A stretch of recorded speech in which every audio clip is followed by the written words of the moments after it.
This is TV47 Weekend with me, Karen Karimi. For those of you that were in Naivasha for the World Rally Championship, we do hope you had a great and fantastic time. We do have the highlights of that in our sports bulletin. Also tonight, a rather unfortunate incident happened last night in Nairobi after a motorist crashed into a toll station at MURANG'A exit.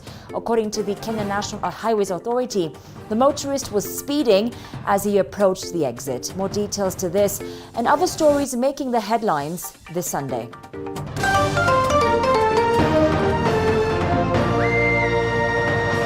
Tonight, rescuers retrieve body of MIGORI miner trapped in a mine 7 months ago in LIMBO, Siaya County. Tumefurahi leo tumepata mwili ya Tom Okwach baada ya mwezi 7. Tumefanya kazi ya Tom kwa muda sana. Also tonight, Catholic bishops weigh in on the country's high cost of living. We ask the government and we ask the people of goodwill to come in and support those people who are now standing on the fringes of their life. Plus, we shine the spotlight on the government's effort to make port operations more efficient. Haya ni magati ambayo yamesaidia sana katika kupakua na kupakia meli zetu haraka sana. In sports, Kaylerevan Pera boosts his FIA World Rally Championship title, hops with a dominant victory at the Safari Rally in Naivasha.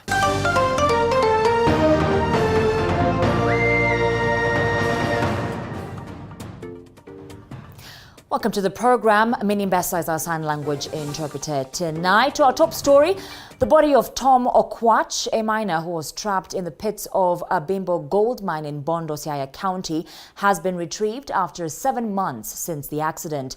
Tom's remains were found earlier today and taken to Bondo Sub-County Hospital mortuary.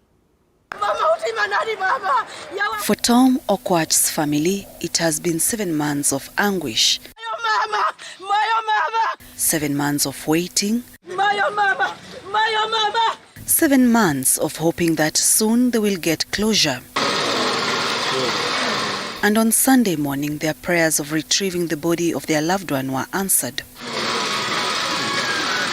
The answered prayer pronounced a finality that their son was gone forever.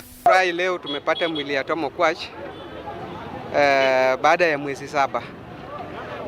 Tumefanya kazi ya Tom kwa muda sana. Ilikuwa kazi ngumu. Ilikuwa kazi ya kupiga maji, ilikuwa imejaa kwa shimo. Matope yenye ilikuwa imerudi chini ilikuwa mingi. Na tulikuwa watu wachache. Watu 23 tu ndio walikuwa wamevolunteer kufanya hiyo kazi ya Tom. Na tumefanya mpaka leo. Tumepata mwili ya Tom Okwach. Tumepata simu, alikuwa anaingia na simu yake kwa shimo. Tumepata kifungu yake ya pikipiki. Tayari nimepeana bibi yake. So hata mwili ya Tom naye tumepata iko sawa. Haina shida yoyote juu ilikuwa kwa maji. Na tumepata deep mwisho ya shimo chini. On December 8, 2021, Tom and his workmates reported to their workplace at a LIMBO gold mine in Bondo, Siaya County. The mine caved in, trapping him and 9 others. The others were rescued, but the rescuers had a difficult time getting to where Tom was. Ningependa kushukuru wale ambao walijaribu kurecover hii mwili tangu wakati huo. Na pia ningependa kuambia family pole na pia kushukuru kwa uvumilivu wao mpaka wakati huu mwili umepatikana. So nafikiri haijakuwa kazi rahisi, na pia nashukuru wananchi wetu wa Bondo hasa wa eneo hilo la LIMBO kwa ushirikiano wao mpaka wahakikisha kwamba huu mwili umetolewa. Ningependa kusema leo hii shughuli tumeifunga na tunaendelea na mambo ya mazishi mpaka mwili ya Tom izikwe. Kwa hivyo yangu ni shukrani na tuzidi kuendelea kushikamana na pia kupigana na vita na crimes and whatever, tushikamane, patiana information kwa polisi, pia tushikamane.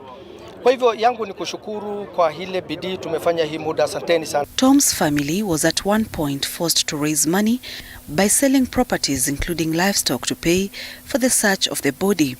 Tom's remains have been taken to Bondo Sub-County Hospital mortuary as the family begins planning for the funeral. Sharon MURANG'A, TV 47. Away from that, the Kenya Conference of Catholic Bishops has raised concerns over the rising cost of living experienced in the country. Speaking after a church service Sunday, Catholic Archbishop Philip Anyolo called on the government to move with speed to address the issue and to further cushion Kenyans from harsh economic times, as Andreen Kilemi now reports. Hundreds of Catholic faithful congregated during this year's Family Day celebration held at the Consolata Shrine, Nairobi. During the colorful celebration, presided over by the Archbishop Philip Anyolo, messages of peace before and after the election dominated the service. Our elections in Kenya have been so emotive in the past years. They also become a place or a beginning of divisions in the community, but we are trying to see like we have all people together and they are going forward together towards elections. We encourage them to go and vote because voting is their right and it's a God-given right. Speaking after the church service, the Archbishop urged the county and national governments to move with speed to address the rising cost of living experienced in the country. Prices of things have gone very high. So we can see a double tragedy that befalls the people of God. For that reason, we ask the government and we ask the people of goodwill to come in and support those people who are now standing on the fringes of their life. The clerics further asked those seeking elective positions in the upcoming August 9 polls to highlight exactly how they are going to deal with the ever-rising cost of basic commodities that continue to affect the common Kenyan. Kenya is ours, we shall still be there. And we shall need this country for all our lives. For now, who we are here, and also for those ones who are coming after us, our generations who are going to come in future.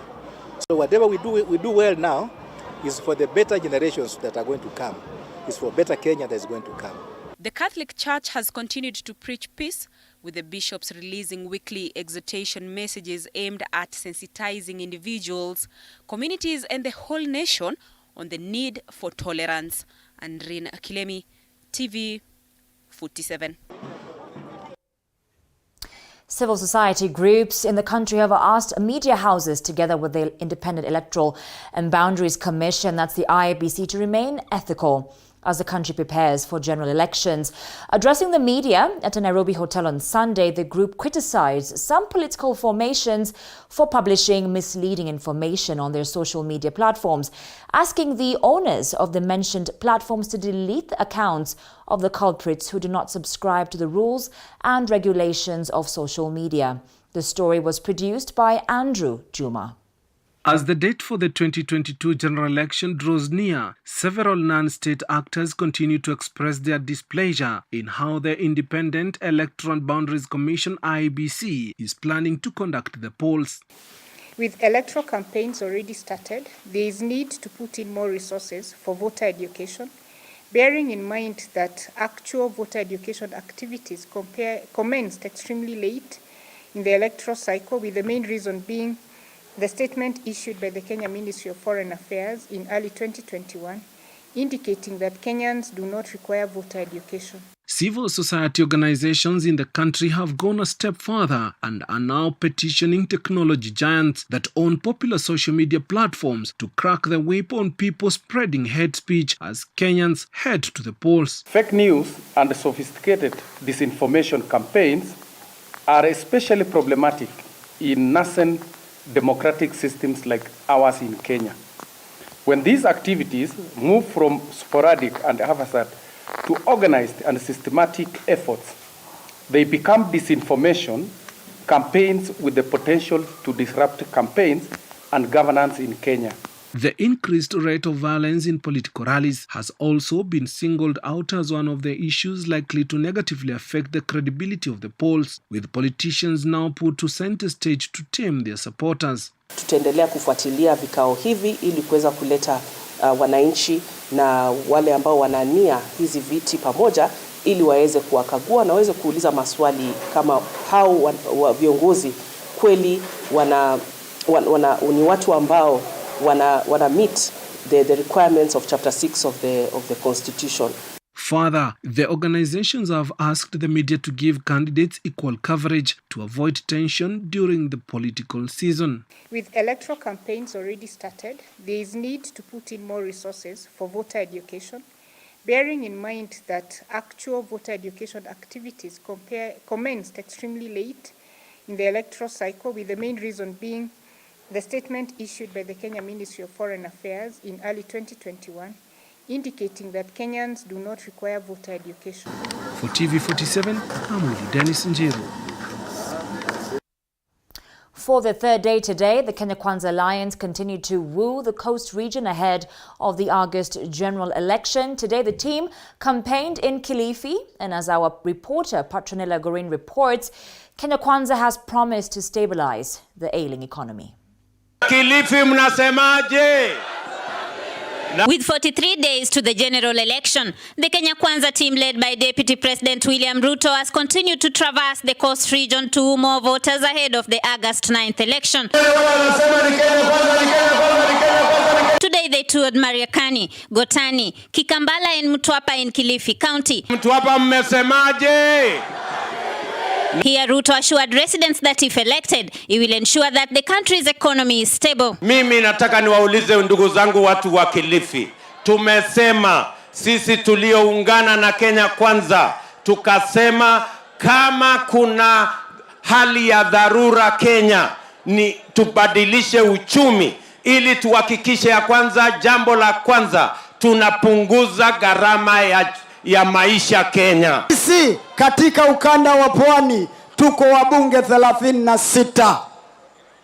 Wabunge 30 tumesikizana ya kwamba siasa ya tarehe 9 mwezi wa 8 ni siasa ya watu wetu na maslahi yao. Hivi ndivyo tutakavyotoka na zaidi tarehe 9 mwezi wa 8 kupiga kura ya Kenya Kwanza na Rais William Samoei Ruto. Mimi, Aisha Jumwa, Achani na wengine katika Pwani tutaweza kuwa na kitu inaitwa Economic Marshall Plan ya Coast Region. Further claiming that the handshake was to blame for the high cost of living. Kama hatungewachana na mpango ya Big Four, kama tungefuatilia ile mambo ya kilimo, ile mambo ya food security, ile kupunguza gharama ya mbolea kupitia subsidy ya fertilizer, leo hatungekuwa na njaa katika taifa letu la Kenya. Ya kupeleka mafuta bei kutoka 100 sasa iko 160. Hiyo ndio legacy peke yake. Hii handshake government wanataka kuchukuatia sisi. Similarly, they have criticized their opponents, citing that the AZIMIO presidential candidate Raila Odinga is President Uhuru Kenyatta's project. Jamaa juzi akasema naitisha mkutano wa AZIMIO, yeye akapanda ndege akaenda Rwanda. Jamaa amewacha Raila Odinga kwa mataa. Tulisukuma gurudumu ya mzee wa kitendawili, mimi na yeye kama code, mimi na yeye na Musalia na Kalonzo kama NASA. Ndugu zangu watu wa Mlembe, tunasema ukiona mtu anauza ng'ombe mzee, uliza mchungaji.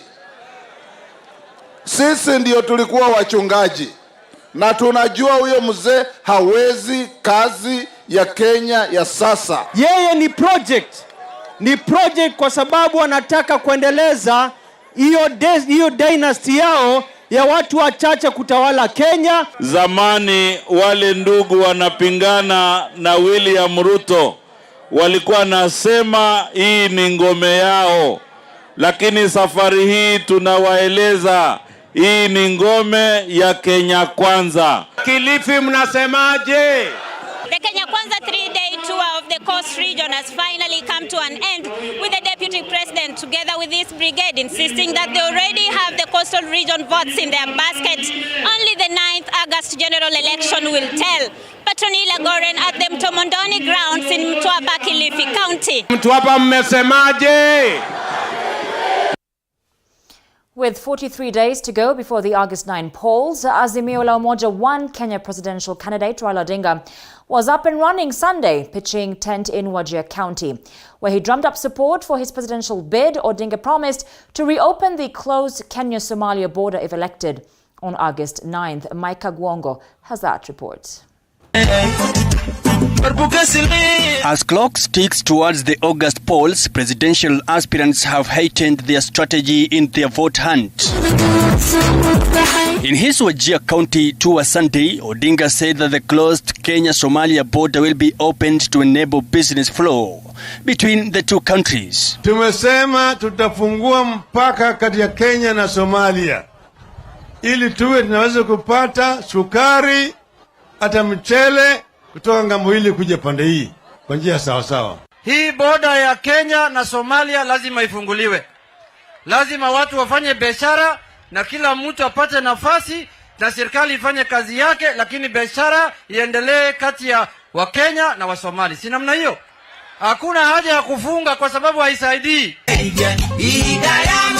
The AZIMIO presidential candidate, who was accompanied by his running mate Martha Karua among other leaders, promised to ensure security improves in Mandera and in the larger northeastern region. Moja wa viongozi hapa amempata mimi memorandum hapa. Memorandum ya shida ya hapa Basweni. Moja shida ameleta ni mambo ya maji.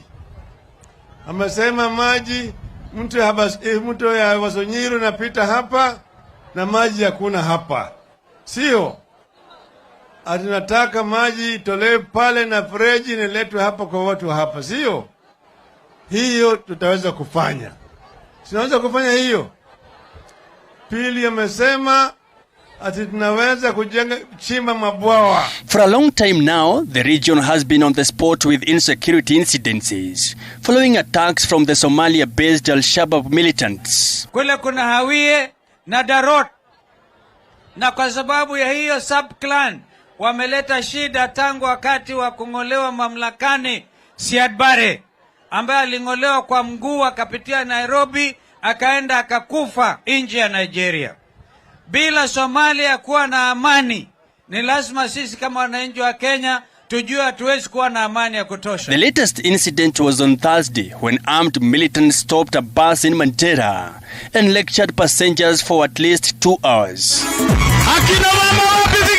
The former Prime Minister said his government will focus on improving infrastructure in the region so as to open it up to the rest of the country, citing the ongoing construction of the Horn of Africa Gateway project that cuts through the Isiolo, Wajir, ending up in Mandera through Elwak town. Sisi tutasimama imara na tutapigana na ufisadi katika taifa letu. Wizi na hujuma ya mali ya umma tutamaliza, ili tupate pesa ya kutosha ya kusaidia wananchi wetu, ili wananchi wetu waweze kutembea vizuri, upande matibabu iende vizuri, upande elimu vile sawa sawa. Majeshi yetu yamekuwa huko miaka yote hiyo. Imefika wakati, in my view, tuanze kufanya positive little steps. Na step moja ni kufungua mpaka vile Junet amesema. The continued closure of the border has in different instances been criticized by local leaders who said it was not only hurting business between the neighboring countries but also affecting the economy of the county. Odinga's running mate Martha Karua saying she was ready to serve the nation in the position of a deputy president should AZIMIO la Umoja form the next government. Tukiwa hapo na Raila Amolo Odinga, mimi kama mama yako nitakuwa namkumbusha kila siku mambo ya kuinua vijana wetu ndivyo wapate matumaini. Mike Kagwongo, TV 47.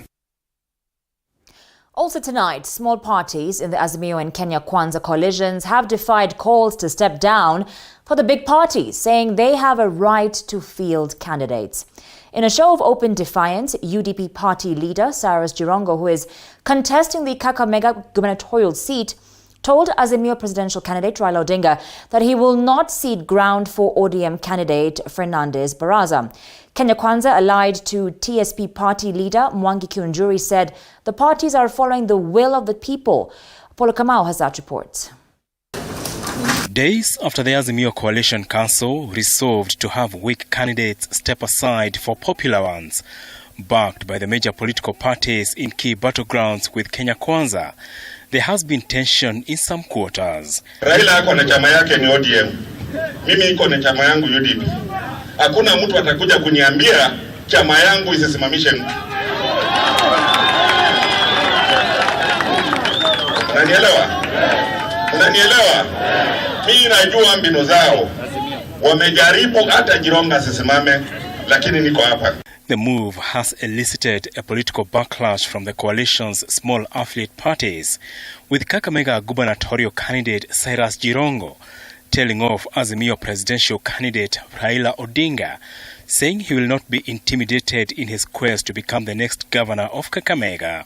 Mimi Raila hawezi kuniambia ati wachana na chama yako ya UDP, tunataka ODM. ODM iende Nyanza, hata sisi tuko na vyama yetu. Tunapatia yeye kura moja ya urais. Na mimi sitaki anisaidie. Sina haja na yeye kunisaidia. In the Kenya Kwanza outfit, sibling rivalry continues to stalk the coalition after TSP party leader Mwangi Kionjuri, who was on a party popularization drive in Kajiado County, said zoning will kill democracy and bar potential leaders from clinching elective positions. Wale wako na vyama na bani vyama kubwa wanaweza finya wewe wakwambia hutasimama na mwananchi wa kawaida anataka usimame. Ndio tuliamua sisi tikiti tukitoa lazima kiongozi yoyote aende kwa debe, achaguliwe kwa debe. ODM, Jubilee, Wiper and UDA have been accused of bullying small parties in their respective coalitions in the ongoing popularity test that has seen the two major coalitions rush to get numbers, fearing a weak presidency in the next administration that could be outrun by the opposition. Political pundits have termed the zoning issue an acid test, coming too close to the general election, as coalition leaders pulled their way to get the majority votes out of the 22.1 million voters. Apol Kamau, TV47. Thank you, Apollo, for that report. Now, sibling rivalries brewing up within AZIMIO La Umoja One Kenya in Trans Nzoia County, with affiliate parties locking horns. The ODM party in the county is accusing DAP Kenya party of going against the coalition's presidential candidate Raila Odinga's wish of endorsing ODM candidates for several seats in the county. Our reporter Boniface Baraza has the details. You will not intimidate me for borrowing for Werunga kura.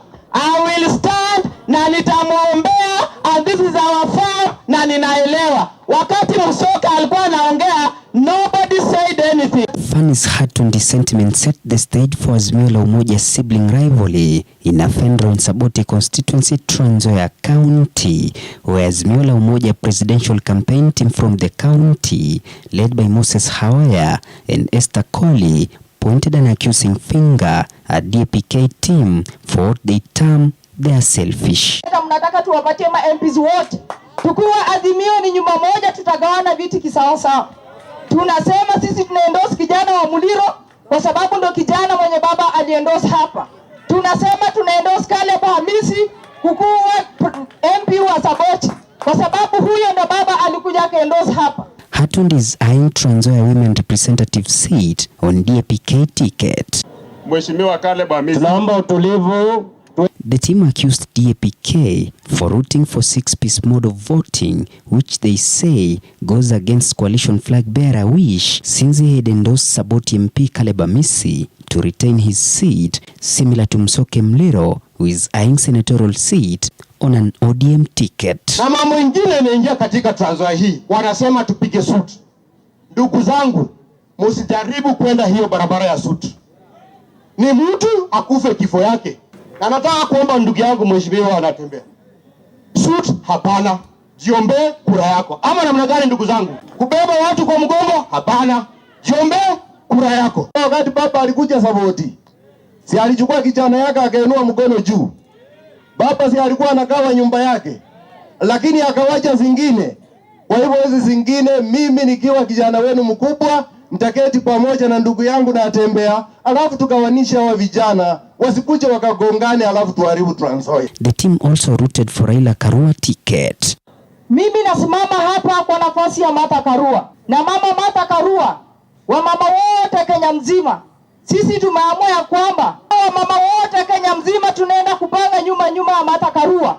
At the same time, the two front runners for Trans Nzoia gubernatorial coveted seat continue to lock horns. Huyo ni mheshimiwa na atembea na ingia competitor wangu, but mswala anasema usiache mbachao kwa mswala upitao. Mimi tayari kunyorosha yeye. Na wananchi ndio wataamua ama namna gani? Na uongozi inatoka kwa Mwenyezi Mungu ama namna gani? Tumekuwa hapa mwenzangu akimwambia kwamba better the devil you know than the angel you don't know. For me I'm telling you, better the angel you know than the devil you know. MOMBASA, TV47. A section of women candidates and political aspirants in Garissa have expressed their frustrations in seeking political seats in the county, where negotiated democracy is highly practiced. The women say that most of them have been denied opportunities to run for political seats, which are handed to men through negotiations. Some of the challenges they noted during a consultative meeting with Kenya Women Parliamentary Association include resistance by their male counterparts, lack of finances and cultural barriers for women leadership in the region. Lagdera MP candidate Malyun Abdi regretted that while they struggle as women to provide campaign materials, there have been cases where banners and posters of women candidates have been destroyed by goons. Whenever you're trying to put posters or banners in the areas, the wards, they are sending some hooligans to go remove your posters or the banners, which is not the right way. As a woman, I have a right to contest this seat. It's not the matter of saying that you are, when Msichana, stay away from this seat. And the first time when I came to Lagdera and asked the elders, they're saying that this seat near Wanaume, just go away, and if you come back, you will see the consequences. We need to stop, we need to have no violation. We don't need incitements. We work under cleansing. People need to be educated and to move forward on election day to have the right leader. Everyone has a leader in heart. Please go there peacefully, make your choice and leave the polling station. For vying for a certain position is that here in our community, we believe in elders' endorsement. There's something called negotiated democracy. So elders endorse a certain candidate, which will automatically become a challenge to the other candidates. And I'm urging the community, please to go for the right leader, and we should stop this clan endorsement. And we make the right choice. Security personnel in the country have been urged to exercise tolerance and maintain peace during this electioneering period. Speaking during the annual Thanksgiving service in Kisumu, Reverend Alfred Rotich of Kericho Parish said it is important for Kenyans to remember that there is life after elections. At the same time, musicians from the North Rift region organized a prayer ceremony, their key message being a peaceful election. Zainab Mohammed reports.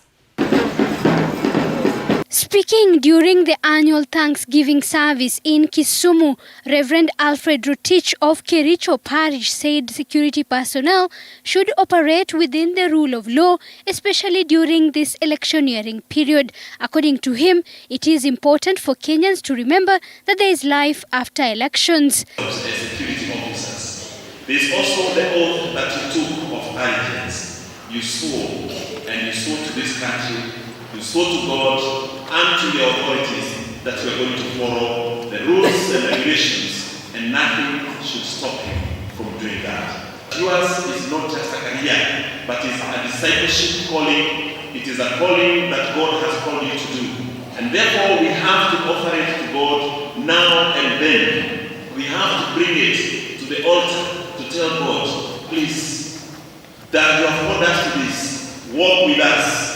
be with us, and our commitment is what creates our personality. At the same time, musicians from the North Rift region organized a prayer ceremony, the key message being a peaceful election. The musicians urged both politicians and creatives to be agents of peace, even as the country gears to a general election. Tumesikia majuzi wakisema ya kwamba uwasilisho ni hotspot.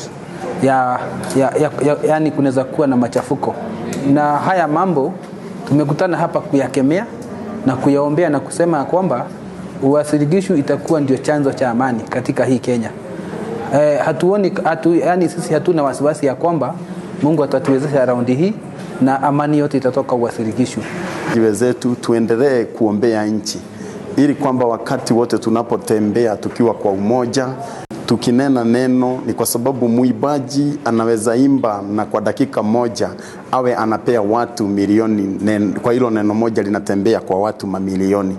Kwa hivyo wakati tunapotembea kwa pamoja, tujue neno letu kama waibaji linaweza leta amani ama linaweza leta furugu. Waimbaji wala ambao mtakuwa mnatoa mawimbo ya wanasiasa, tafadhali ningeomba tu kwa unyenyekevu mtoe mawimbo ambaye inaleta amani. Msitumike vibaya, na pia viongozi wetu mtusaidie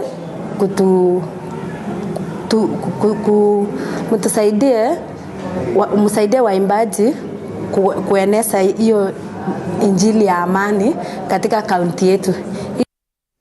You're watching TV47 Weekend. You can stream us live on our social media platforms on Facebook and Twitter at TV47 Kenya. My Twitter handle is at Karimi_Karen. Keep it locked. Be right back.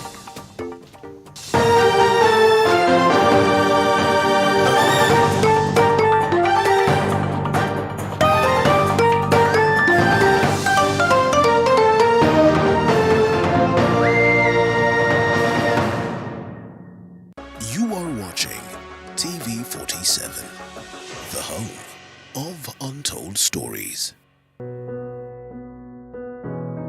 Despite being visually impaired, he is a jack of all trades. It is our quest to find answers on how to take care of children with special needs and those with disability. You do not need to see musical notes to understand music, but rather to have your soul feel the vibe.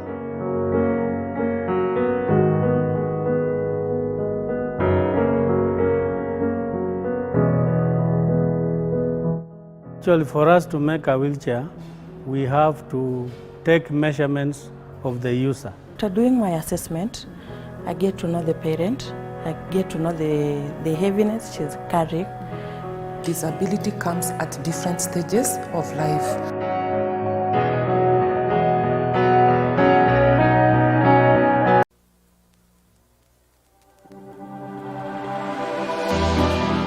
How well do you know what's happening around you?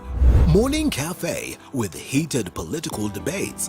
Baraza la Siasa. Hiyo kitu azungumzie, angalie hali ya maisha ya watu. Informative health discussions. Business, farming. Tasty Wednesday, Fitness Thursday, and Feel Good Friday with amazing DJs, celebs, waimbaji, kuna comedians, alafu kuna wajinga. and music bands. Every Monday to Friday from 6 a.m. to 9 a.m.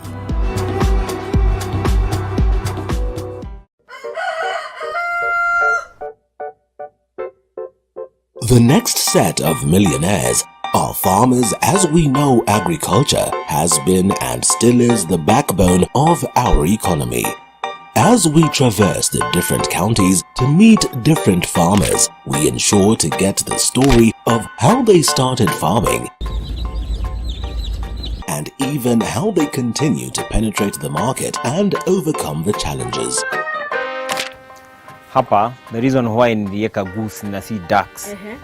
Goose, they are very easy to maintain. A lot of farmers keep on calling, inquiring whether you're supposed to raise some seeds in the nursery or you're supposed to do them directly in the field. The greenhouse helps us control the temperature because the temperature needs to be between 28 to 32 degrees. Walk this journey with us every Sunday at 6:30 p.m.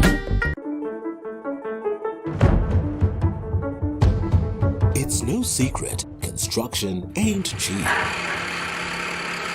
But how do we make it affordable? Different individuals are finding ways of cutting down cost by use of pre-stressed slabs other than reinforced concrete, recycling plastics to make pavers. The brick is stronger, it's cheaper, and it's lighter. And recycling wastewater in your household. What happens to my waste from the washroom, the solid waste? All that can break down. Those are just but a few. Every Tuesday at 7:30 p.m. we talk construction.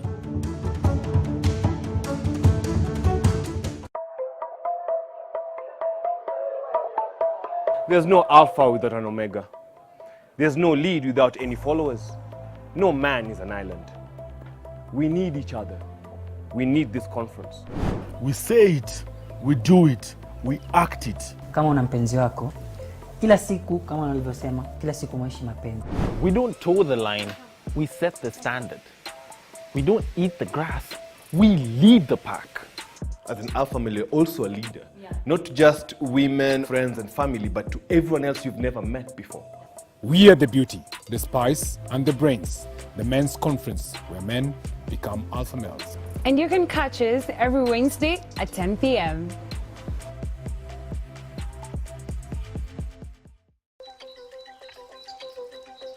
This is The Grind. Only those who will risk going too far can possibly find out how far one can go. T.S. Eliot. So I decided, let me just take this up, put the teaching on hold first. Let me try see where this can go. I mean, the opportunities are a lot. But is that all you need? Oh wait, there's more.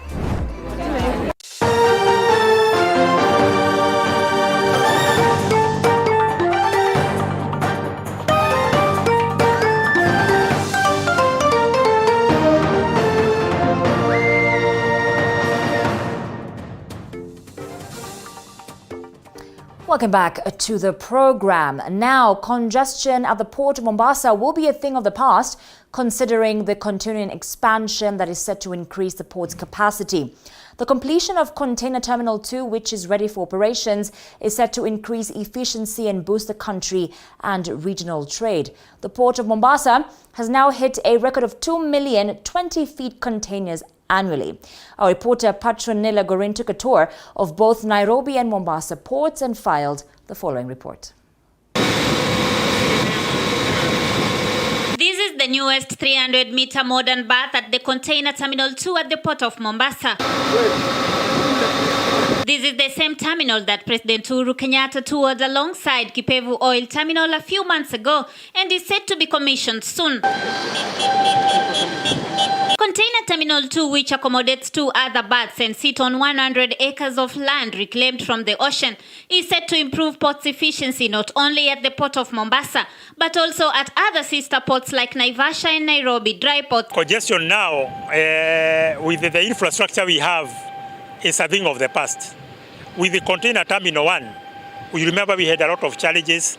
Saa zingine hata serikali ilikuwa inaingilia, tunafanya mikakati mingi ya kuona vile tutafanya. Kama tuseme CFS zilikuja kwa sababu ya ile hatari tulikuwa nayo ya kusombwa na makonteina hapa ambayo yalikuwa yamejaa, there was an overflow ya biashara kuliko ile capacity tulikuwa nayo. Lakini sasa unaona tuko hata na hii new terminal number 22 na ukiangalia hata it is not, we are not, in fact, hizi container tumeweka tu kwa sababu tuko na nafasi extra. Container Terminal 2 has the capacity to handle big vessels, including Panamax and post-Panamax vessels. Already 2 vessels have docked at berth 22. Besides, the terminal will add at least 450,000 TEUs to the existing 1.6 million 20-feet equivalent containers, making the port hit a 2 million mark annually. These are the best terminals you can find anywhere in the world.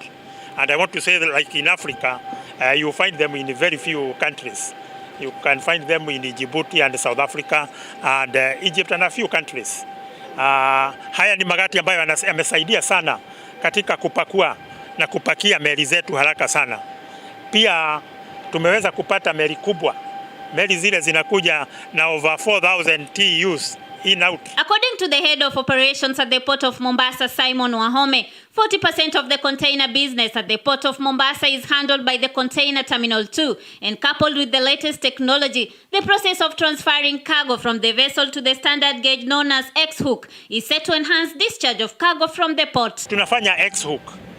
Sasa X-hook ni kusema kwamba container inatolewa kwa meli, inawekelewa kwa haya malori yetu ya kubeba yanaitwa terminal tractors, inakwenda pale inawekwa kwa reli. Within 8 hours, the container is in ICD Nairobi. The infrastructure surrounding the port of Mombasa, including roads such as Kipevu Road, Changamwe Interchange, and the Dongokundu project, which consists of special economic zones, are already expected to boost the efficiency of the port. All these trucks either are going to say to the port, through porteries, you see that infrastructure is being done.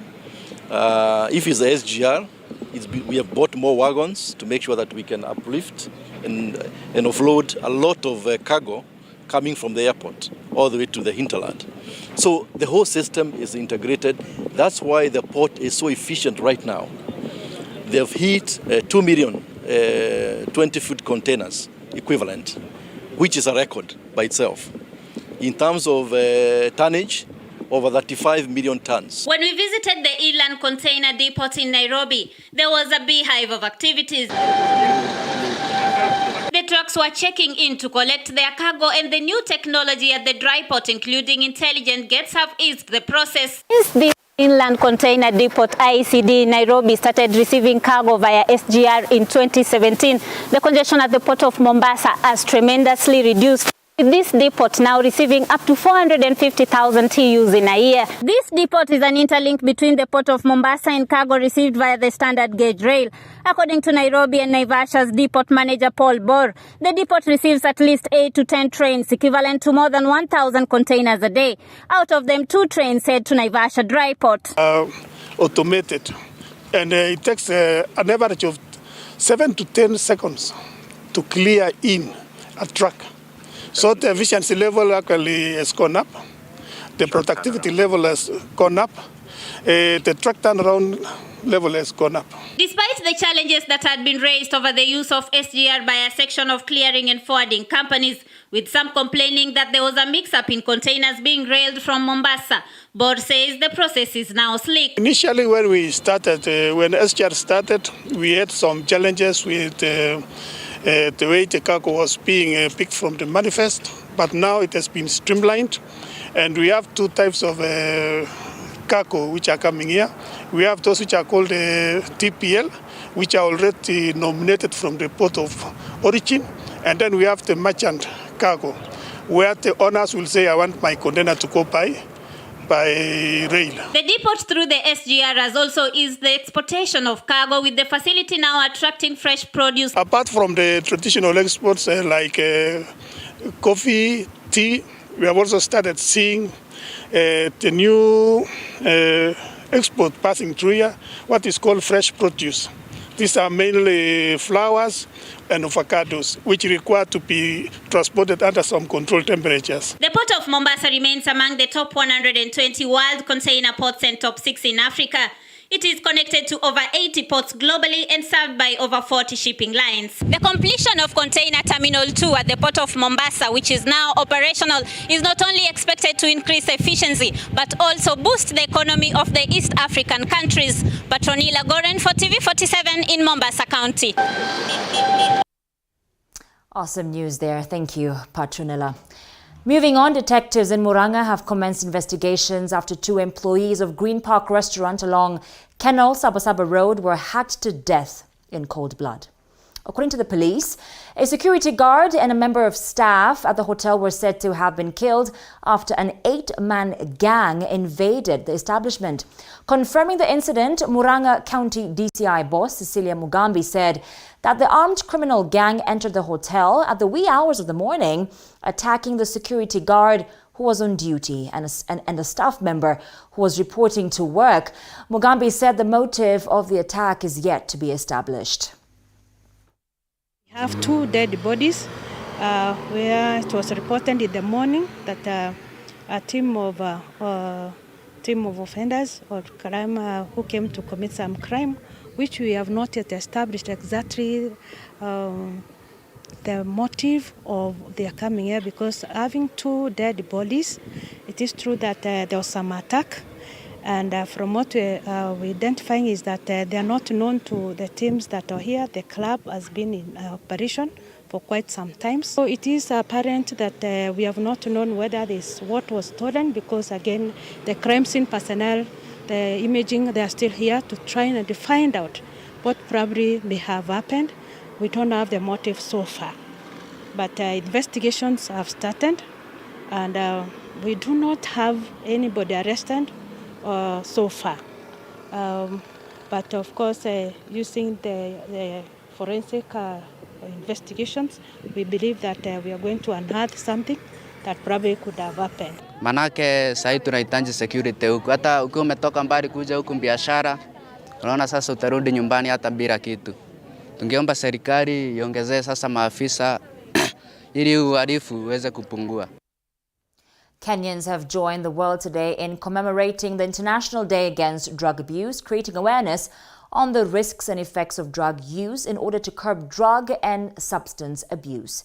Joanne Kimani has more.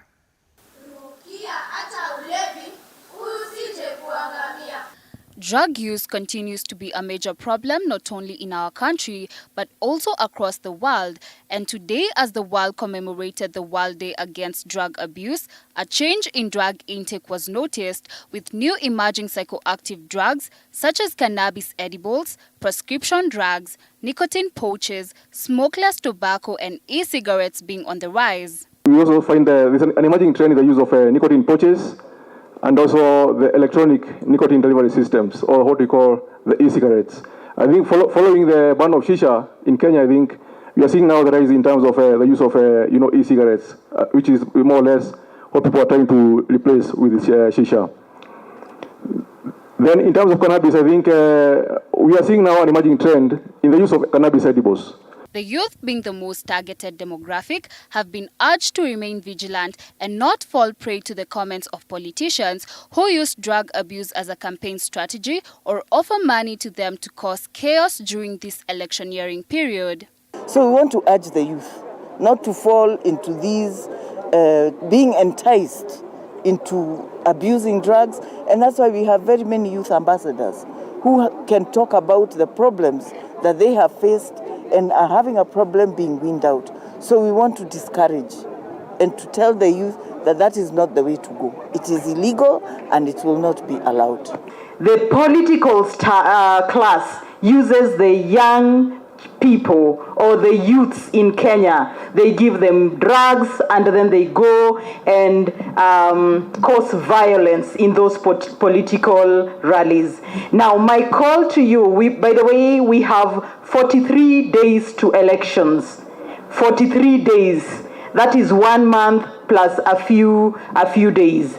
And as NCIC, we are calling all the Kenyans to make sure that on that day, wake up early, go to the polling station, cast your vote, and after that, go home. The national government has also been urged to collaborate with county governments as well as all relevant stakeholders in order to provide affordable and easily accessible treatment to those struggling with alcohol and substance abuse to achieve the goal of making the country free from drug abuse. So as we face the challenges, we also encourage that we partner with other government ministries, government departments, development partners, especially the UN bodies, who are able to help us with regards to making policy that is relevant and that is appropriate at the current, to deal with the current situation to face, to address the current challenges that we are faced with.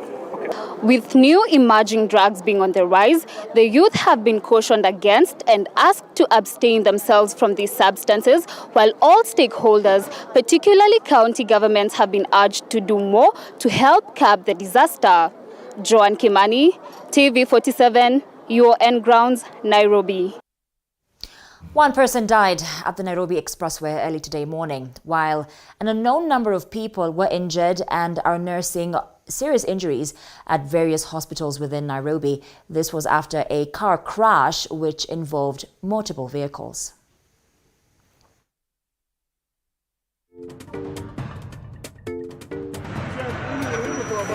Inaweza lipuka.